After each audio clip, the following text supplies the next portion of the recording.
Goddesses and gods gather round. Welcome to Mythology and Makeup. I'm Vanessa, and I'm thrilled to share my passion of mythology with you while I get ready for the day. From Athena's wisdom to the captivating stories of the muses and everything in between.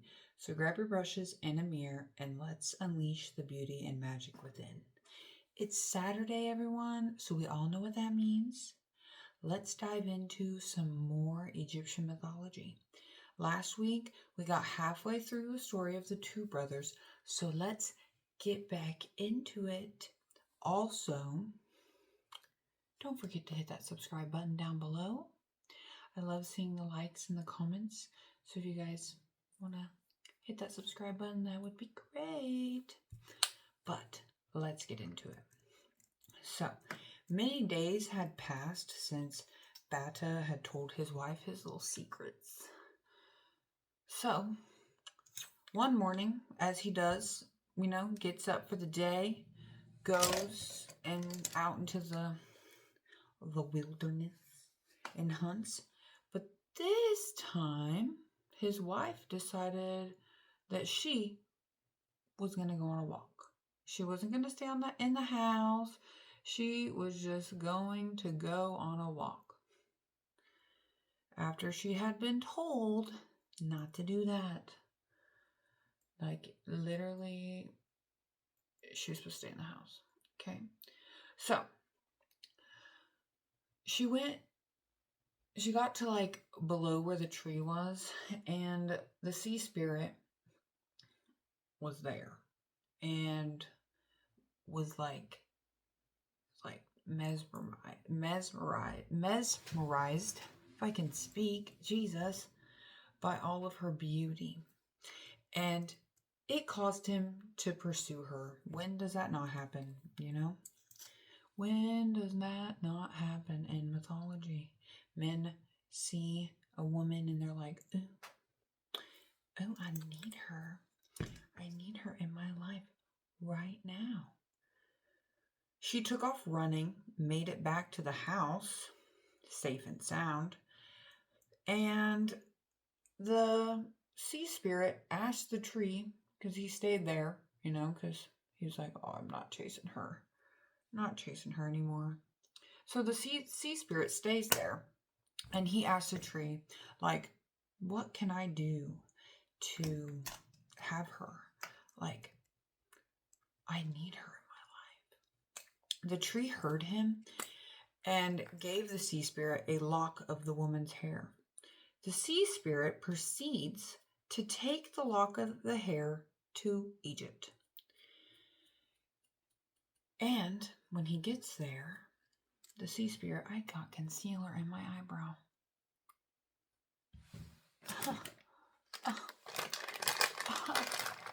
Not just like a little bit of concealer. That's a lot of concealer in the eyebrow. Great. It's okay. You just wipe that off the eyebrow. Is it in this one too? Probably. How did I do that? Goodness gracious. Okay.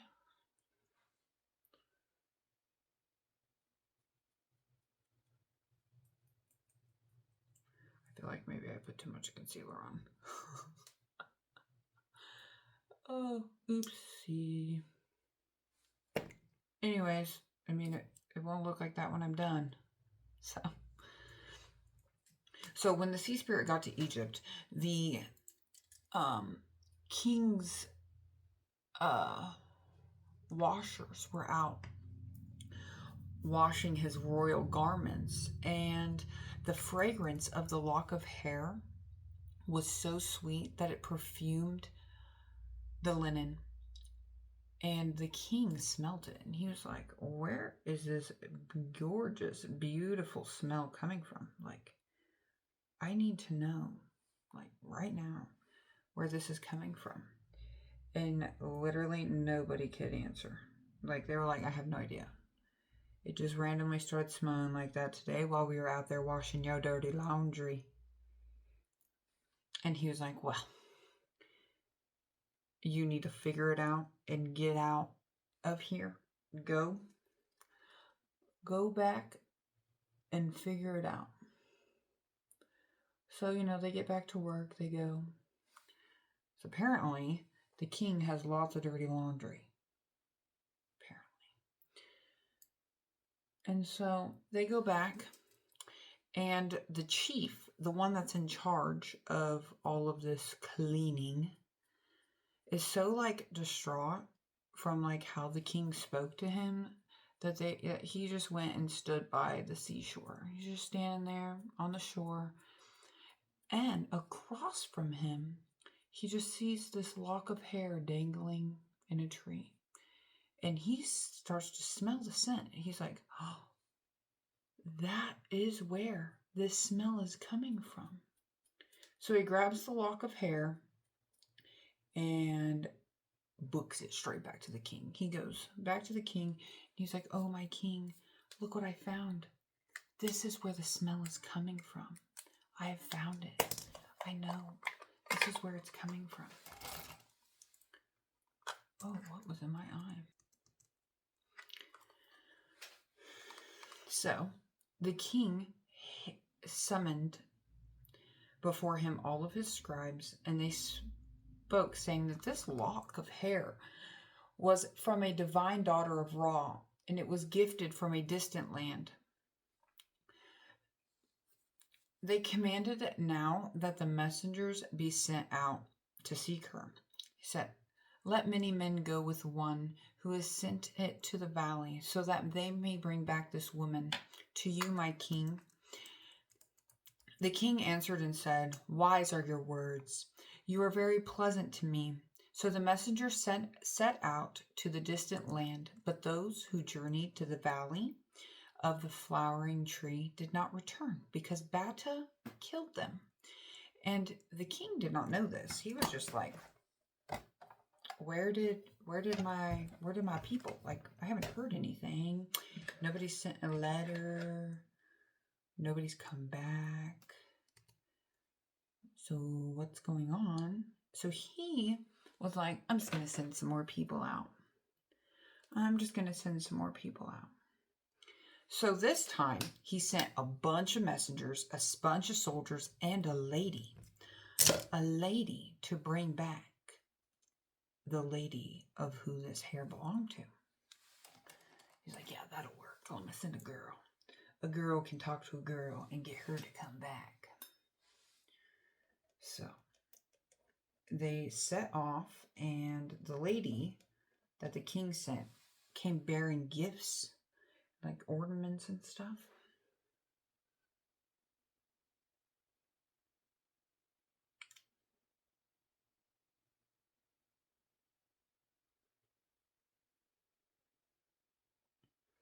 When they got to the land, Bata's wife just went with the girl.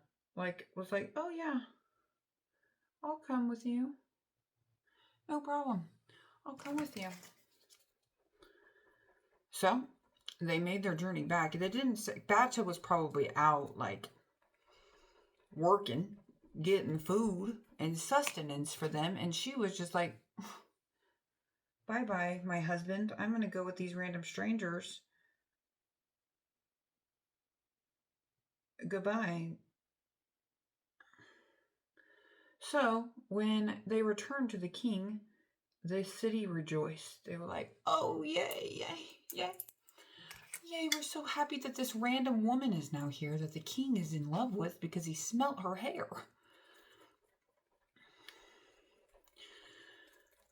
When the wife of Bata was brought before the king, like I said, already loved her. And then he saw how beautiful she was, and he was like, oh yeah, I love her even more. I need her to marry me. She is my wife. She is now going to be your guys' queen. He also asked her to tell him the secrets of her husband. She told him the secrets, and the king immediately was like, cut that tree down. So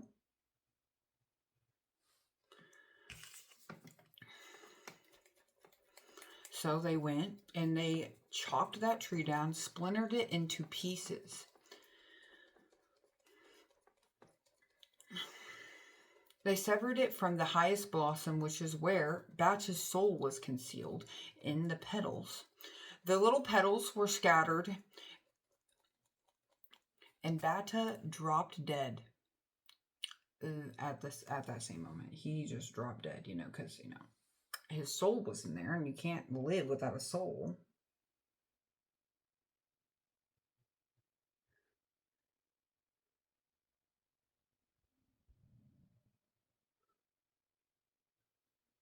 And in that exact moment that he dropped down dead, his brother, was at his own house, and his beer started to bubble, and his wine started to smell foul. And immediately he knew that his brother was in danger, because that's what his brother told him. His brother said that if those things happen, just know that I am in danger and I am in need of your help. And so he set off to go and help his little bro.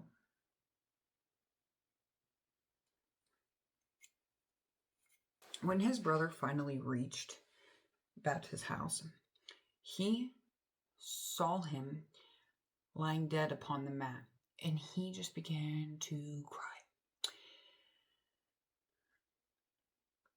And he went out and searched for the soul of his brother at the place where the flowering tree was. And Bata would not be able to, rest without his soul. You needed your soul to be at peace when you die. So his brother's like, I must find it.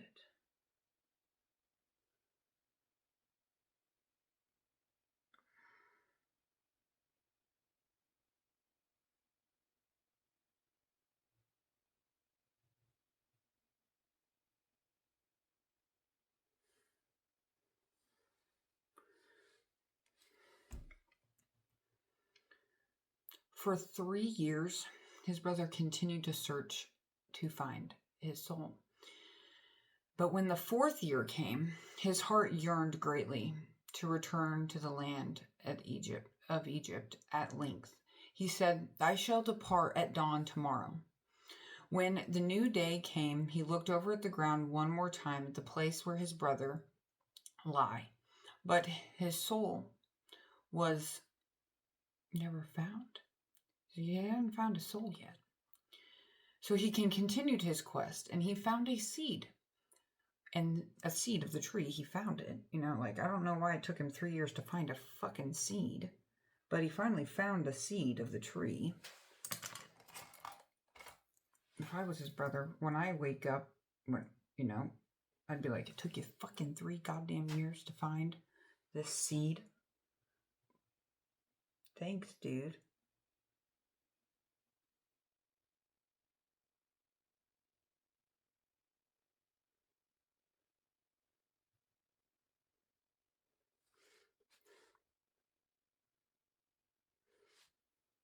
He carried the seed inside the house and basically dropped the seed into a vessel, filled it up with cold water, and once night came, the soul, his brother's soul that was inside this little seed, absorbed into the water.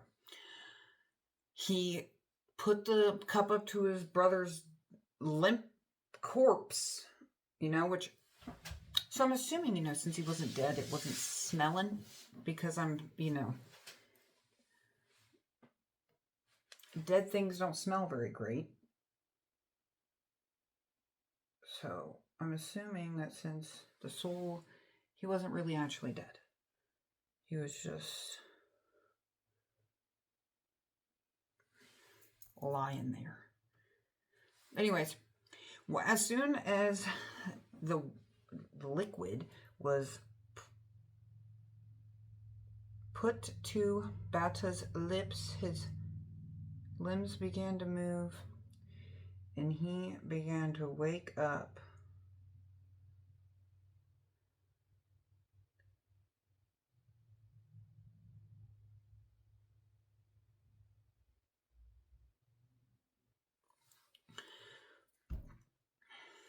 He gazed up at his older brother, but his heart was without feeling. His older brother stood up and grabbed the vessel that contained his spirit, and he drank some more. His brother's soul was once again returned to the place it was, and he was once again the man that he was. The brothers embraced and spoke to one another. The little brother said, "Now I must become a mighty bull. With every sacred mark, none will know my secret.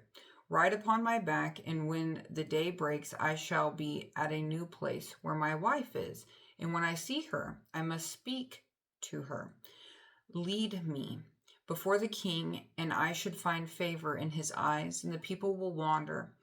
And when they see me and shout and welcome me, and you must return to your home. So when the new day comes, when the new day came, Bata was still a bull, and the older brother sat upon his back, and they made their journey to where the royal dwelling of the king was."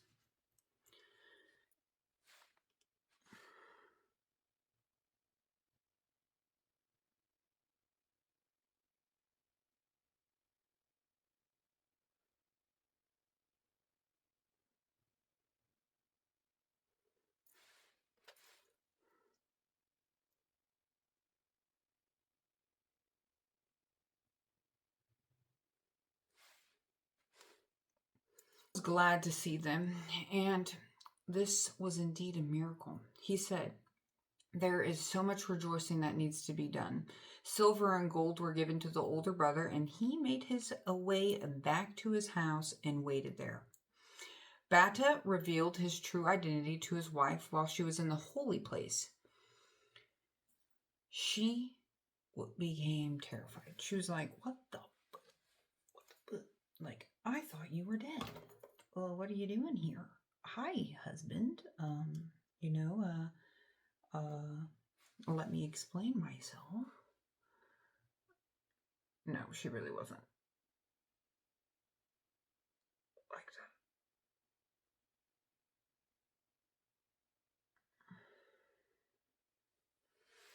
Why would the brush split like that? Oh, I hate when that happens.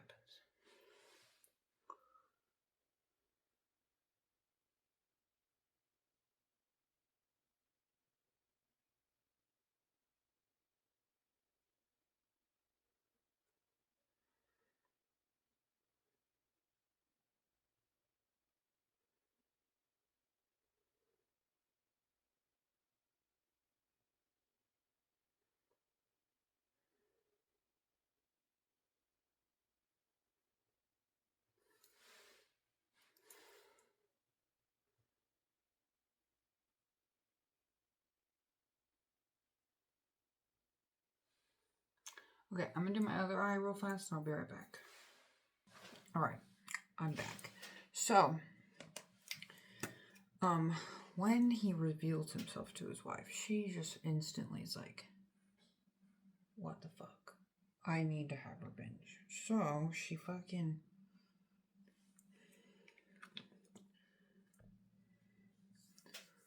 manipulates the pharaoh into promising her a gift. She requests that she could eat the liver of the sacred bull, effectively ordering his death again. During the sacrifice, 2 drops of blood fell by the palace gates, immaculately sprouting into 2 large trees overnight. While the king and his wife were by these trees, the tree whispers and reveals himself to his wife like, "Girl, you didn't kill me. I'm still here. Try again. Haha. Try again."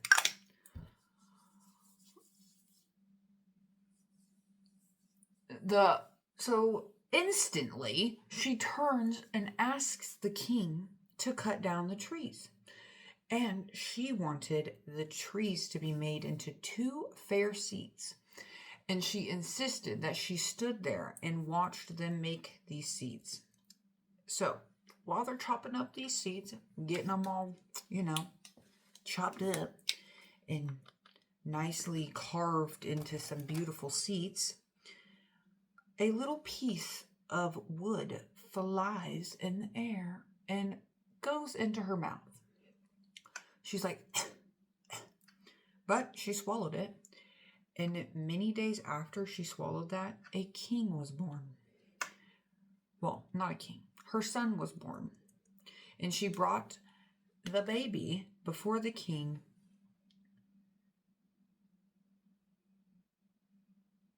And the king said,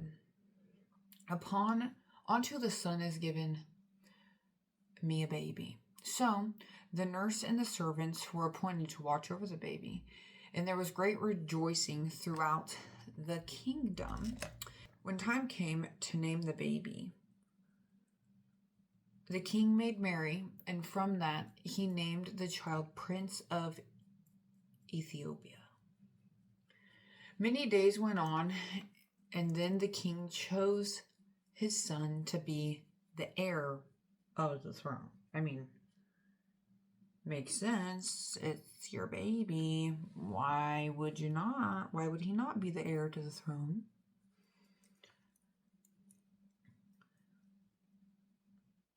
And his time as the majesty fulfilled his years, and he died, and his soul flew into the heavens.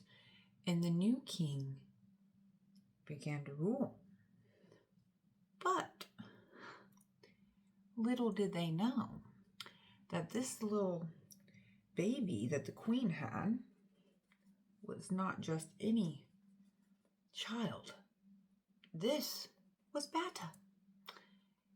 He is now the king. He said, before me are the great men of my court, so that I may now reveal upon them who I truly am. And the truth concerning the queen was brought before him, and the great men, and they confirmed and sentenced her. And he also then told his older brother, because they summoned him as well, and they were like, and he was like, I choose you to be one of my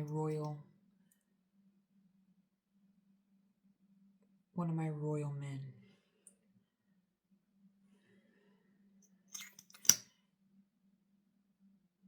After 30 years, he came to his death, and on the day of his burial, his older brother stood in his place.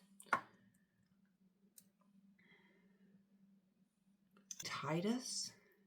Okay, pretty sure I said that wrong, but it's okay. We're just going to call him Ram. Got it?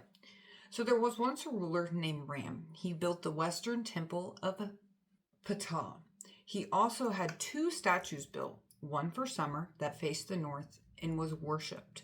The other statue was winter, and that one faced the south, but it was never honored. I don't understand the point of building it if it was never honored. Just my opinion. Whatever. The king was out here big balling in these streets. He was big balling. So he was like, I need a palace built. And inside that, I need a chamber for all my jewels, my riches. While this building structure was being built, one of the workers decided that he was going to build a little secret entrance. So, right before it was done being built, the man got sick. The worker got sick. And he was like, okay, well, I can't let this go to waste. Nobody's going to know where my little secret entrance is and which stone to move, and they'll be able to climb right in and steal from our king. So he told his 2 sons. And as soon as the temple you know, was them being built. Their daddy died. And they're like, well, we gotta honor what our daddy wanted us to do, so let's go ahead and break into this thing. So they went and moved the stone just like their dad told them, and snuck into the little chamber, and they took as much as they could carry. The next morning, the king went into his little chamber and realized, like, some things were missing, but he couldn't figure out how the robbers got in. He was like, what is going on? What is going on here? So the next night, the two brothers went back, did the exact same thing. They went in, stole a bunch of stuff, and got back out again. The king went in the next day, realized some more stuff was missing, and was like, what the hell? How is this happening? So he came up with an idea. He was going to place some traps in the chamber, so that when the next time the robbers decided that they were gonna steal his stuff, that they would be trapped in there. So he gets it all, the trap all ready, and she's like, okay, I'm gonna trap him.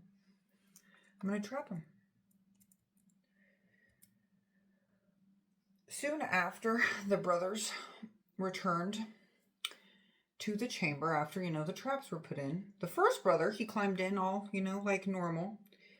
And as soon as he got into the chamber, he realized that he was trapped. And he was like, oh shit. He knew that he wasn't going to be able to escape. And he knew the king would know who he was. And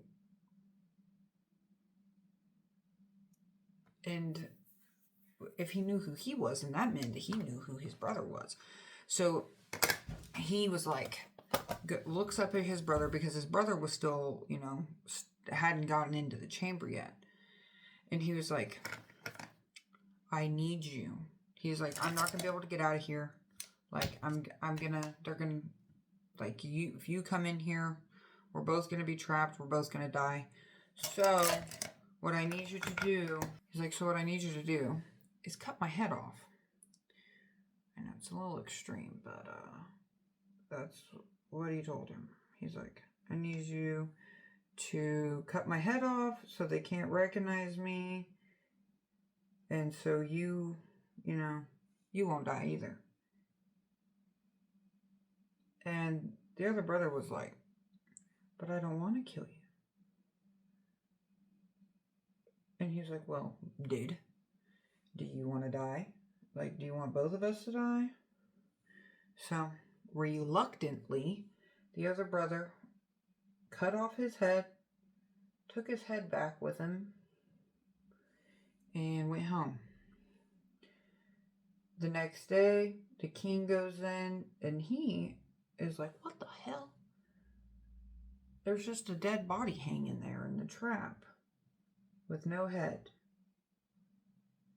And so the king is like, I want you, tells the guards, I want you to take this body, string it up in front of, on the wall, so that everybody could see. And if you see anybody mourning this body, we know exactly who this is. Like, their family, we know exactly who this is. So the guards did exactly that. The body gets strung up, and the boys' mother sees this, and she is just like, my son. my son. She threatens to, why is my brush wet? I just used this. Why is it wet? So she threatens, you know, the other brother, that she's going to go and tell, like, be like, that's my son. Like, can I have his body? And she's like, unless you go and get that body and bring me your brother's body. And the other brother tried. He was like, Mom, listen, Mom. I don't think that's a really good idea. I just don't think that is a really great idea, Mom. But nothing he said to her would change her mind. So he decided to come up with a plan. And I will tell you that plan when I get back from putting my lashes on. Alright, I'm back. I decided to put some like red eye mascara on the bottom and a little bit of red on the outer corners. I think it looks good. But anyways, so the brother decided that he was going to get some donkeys. And with those donkeys, he was going to put some things of wine. I should have done this before I put the lashes on, but in my inner corner, I want to do a little bit of chrome. A little bit. Just a little. Give it a little pop. Let me just use my pinky. My pinky is the smallest finger.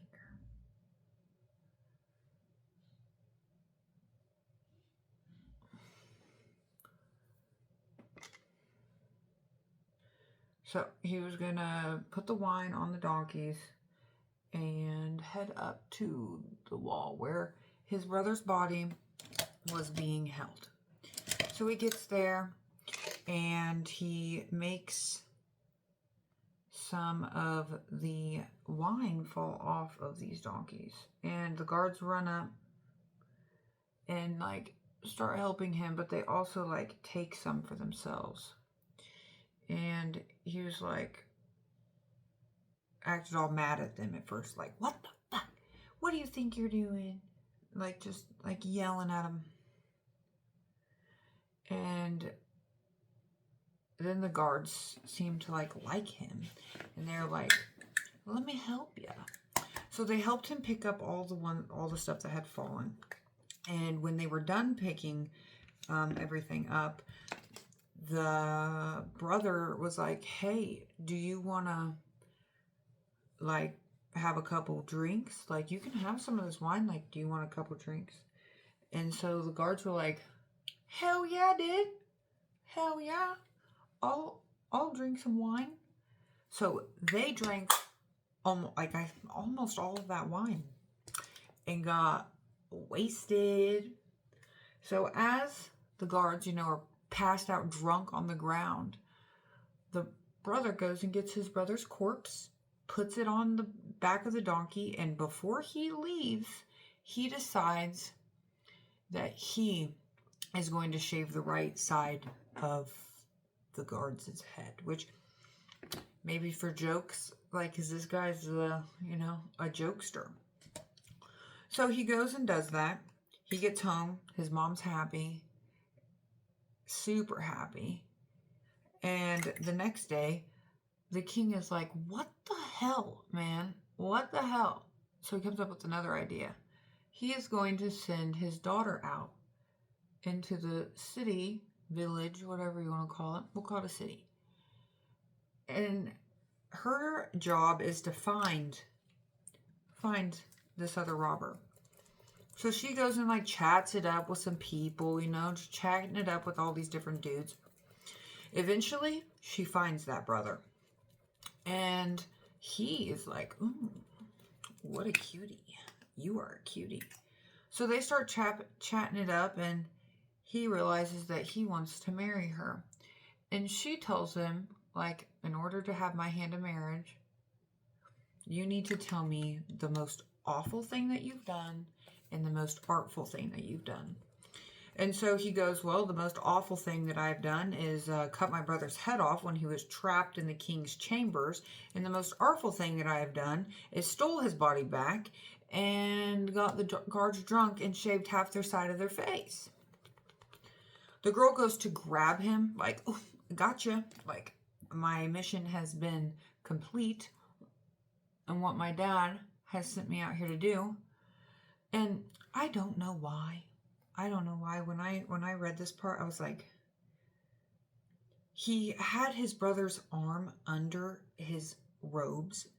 So when she went to go grab him, she grabbed his brother's arm instead of his arm, and it like fell, and he was able to get get up out of there. Which is very like gross. Like, were you just carrying your dead brother's arm around with you all the time? That's disgusting, in my opinion, if you ask me. But, so she goes back to the king, tells her, she's like, Dad, this is what's going on. This is what's happened. The king is like astonished by like this. Like this dude is like smart. So he goes, he says, he like puts a statement out and he's like, this is for the robber. I will pardon you of all crimes if you come and see me. If you just come and see me. So the dude is like, yeah, let me get up there. So he goes up there, and when he gets there, he's like talking to the king, and the king was taken like oh my god, like speechless. He pardons him of all of his crimes, and he also is like, here, marry my daughter. You can have my daughter's hand in marriage. Like, okay. And that is where the story ends. So, that brings us to the end of our video today, guys. How do we like the final look? I think it's super cute. But, I hope you guys enjoyed the video. As always, don't forget to hit that subscribe button, like, comment down below. But I will see you guys next week with another video. And in that meantime, I hope you guys enjoy your week and the rest of your weekend. And I will see you guys next week. Bye, guys.